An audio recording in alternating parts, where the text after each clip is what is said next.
अस्सलामुअलैकुम बच्चों, मैं आपकी उर्दू की टीचर मिस हिजाब। कैसे हैं आप सब? आज हम पढ़ेंगे हुर्फ तहजी। आइए मेरे साथ पढ़िए।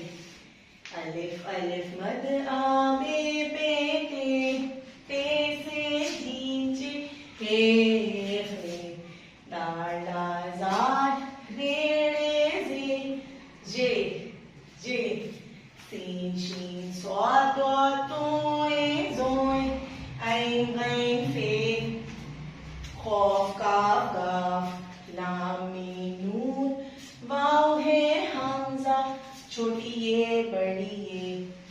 जी बेटा, तो ये थी हुर्फ तहजी।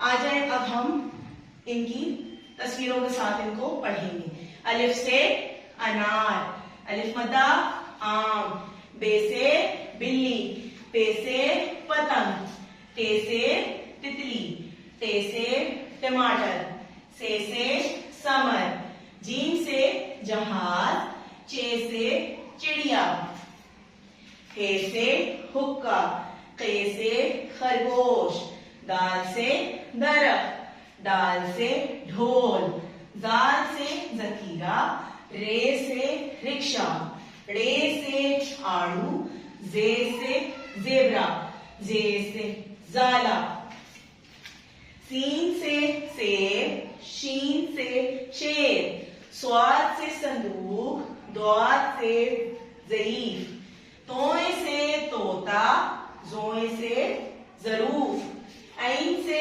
उकाब, गैन से गुब्बारा, फे से फुटबॉल, खौफ से कायद-ए-आज़म, काफ से कबूतर, गाफ से गुड़िया, लाम से लड्डू, मीम से मोर, नून से नाशपाती, वाव से वैन, हे से हाथी, हमजा से चाय, ये से यक्का। तो बच्चों, ये थी हुर्फ तहजी। आप लोगों ने घर में इसको खूब प्रैक्टिस करनी।